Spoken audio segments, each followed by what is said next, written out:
কাঞ্চনৰ কথকতা নিৰিবিলিৰ শেষত কাহিনীবোৰ শেষ নহয়।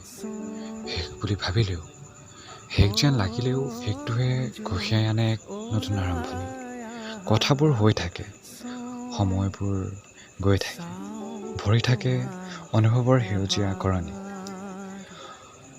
সন্ধিয়া আৰু অনুৰণৰ কাহিনীটো ঠিক তেনেকুৱাই। সেই যে জ্যোতি তৰুণৰ তলতে সাৱটি ধৰিছিল অনুৰণে সন্ধিয়াক, সেয়া মাত্ৰ আৰম্ভণি।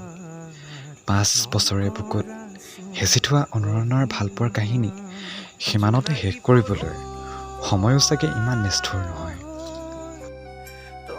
ভালপোৱাবোৰ যি আছে, অনুৰণ সন্ধ্যা আগবাঢ়িছিল জীৱনৰ নতুন ছন্দত। আঁতৰি আঁতৰি ইহঁতে সংগ্ৰাম কৰে জীৱনৰ নতুন খণ্ডত।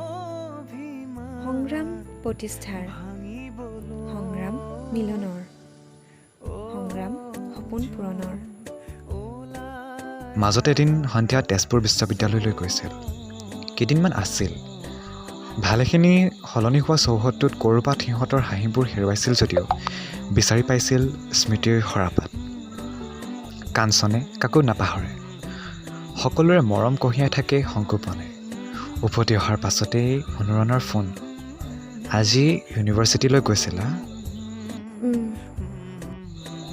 চব একে আছেনে? কৃষ্ণচূড়াবোৰ আছে দুই এটা। আৰু কাঞ্চন? নাই, লথঙা। নিৰিবিলি? একেই, শান্ত। সেউজীয়াবোৰ? জীপাল হৈ আছে। বৰষুণ আহিছিল চাগে। তুমি কান্দিছা ন? নাই, এতিয়া আৰু কি বিচাৰি কান্দিম? প্ৰাপ্তি নহ'লে স্বীকৃতি? প্ৰাপ্তি তেতিয়াও নাছিল, এতিয়াও নাই। তোমাক ভাল পাই যাম। মোলৈ মনত পৰিছিল? নাই পৰা। সঁচানে?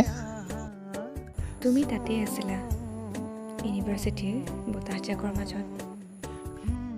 আমি এনেকৈয়ে থাকিম, কোনেও নজনাকে, কোনেও নুবুজাকে।